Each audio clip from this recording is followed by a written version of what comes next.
Welcome to Coffee and Conversation. I'm your host, Karim Raffa, and I'm joined today with Dhiraj Mukherjee, the co-founder of Shazam and now a tech for good investor. Dhiraj, welcome on air.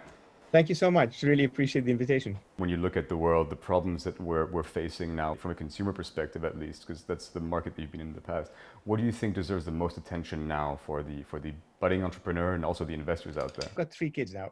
So my oldest daughter, Tanya, is almost 14. My son, Max, is almost 11. And my son, Jeremy, is almost 8.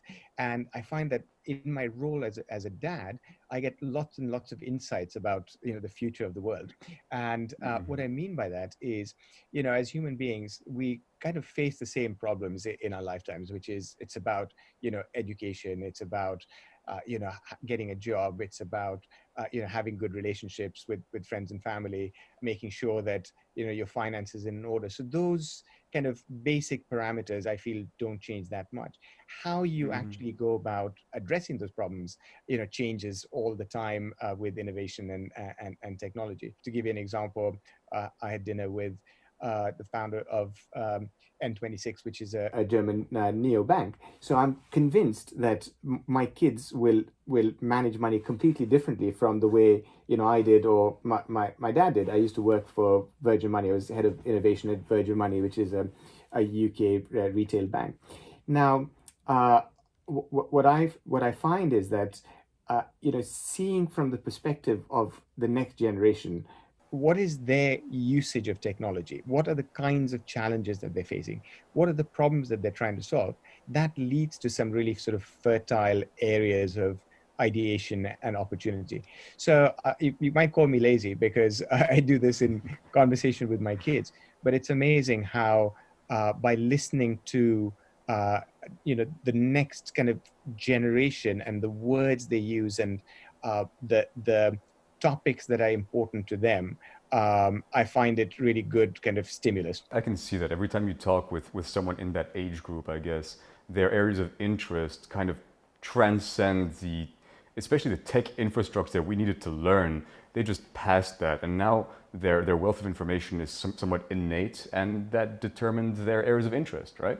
Some of the problems that I see this generation facing is not about making more money or having a better job or the best pension possible. It's like, how do you find meaning at work? It's meaning and money. Or as an investor, I'm trying to achieve a return, but I'm also trying to have a positive impact. And that's a new class of problem which I think is emerging. I'm not saying that 100 years ago they weren't philanthropists, they were wealthy philanthropists, but trying to combine those two aspects in everyday life for a large part of the population, I think, is relatively new. Companies, conglomerates, especially financial institutions, actually, because you did mention financial wellness, have capitalized on building user interfaces and educational programs to get people to be self-aware. And if we look at, even from a psychological perspective, this whole sense of mindfulness and being aware of how you feel and how what you do every day impacts you, it has, in a way, impacted the tech that we use and the user interface and the user experience that our software providers have been building, right? I think certainly at one level, which is the interaction, the interface, the usability, the overall experience. But I think there's another level as well, which is the psychological level, which is, am I buying from a company whose values I buy into? Am I spending my time in a way which I believe is sustainable for the planet? Am I studying the things which will make a positive difference rather than just setting out to buy a sports car?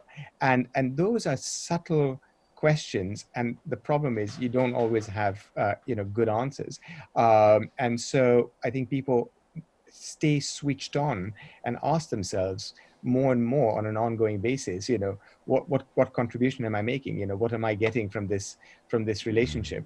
And the more that both startups and big companies can do to let people feel like you're doing the right thing, you're looking after your wellness, we're providing you a product or service which is good for us, good for you, and good for the planet. I don't see that going away in the short term. The sense of finding meaning. This is also why a lot of people quit their jobs in the last 10 years, right? It was like, this job isn't fulfilling. When we look back at my parents' days, it wasn't about that, right? It was like making a paycheck that provides a life that will then be fulfilling. There wasn't, that gap seems to have closed, and your purpose in what you do seems to be the core reasoning now. Yeah, I think I'm optimistic because if you look at the work week, it's gone down steadily over the last 100 years. In the past, it was, the concept of a weekend didn't really exist. You just worked, and then now we've got a 2-day weekend, which is more or less sacrosanct, and then there's more and more talk about having a 3-day weekend, and as brute physical work goes away, then monotonous work starts going away. There's more and more of a reliance on whether it's heavy machines or computers to do that work, which they do better than human beings. It opens up more of this opportunity, which is looking for, I think, the personal kind of meaning. And I'm not saying for a second that this is true of everyone everywhere, but that's the direction of travel, and that's a much harder question to answer.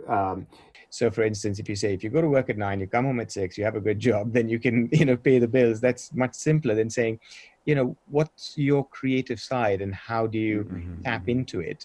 But I think those are the questions which we are asking ourselves more and more, and we should be asking ourselves more and more, because that gets to better outcomes, both for individuals as well as for the economy as a whole. And the other thing is that I think we can all look forward to more than one career during our working lives and more than one model. So if you're a banker, you can work in a bank for 30 years, you retire, and then you play golf. Now you can be a banker, but if you're in financial wellness, you might end up volunteering, helping older people in a way that you can uniquely do, maybe on the golf course, so they get some fresh air and exercise and talk about money at the same time. So it's much less kind of like binary and more, I guess, fluid and organic. That agility in career is something we've touched on this channel before as well. Is people have to be open to further education later in their career and more agile in their way of thinking of what my life will be like. Like you said, you're not just a banker, retire, play golf now. So now one career can lead to another one, can lead to another one after that, and then maybe you'll retire if you feel like actually retiring, right? How does one kind of acquire new skills? In my case, for instance, I've had to do a crash course in Zoom because I'm not doing talks face to face like I used to. Now that's uncomfortable. As you get older, you start falling back on your experience, your skills, the things which you know well. Why do I need to adopt this new technology? And then you get a forcing function, and then you have to.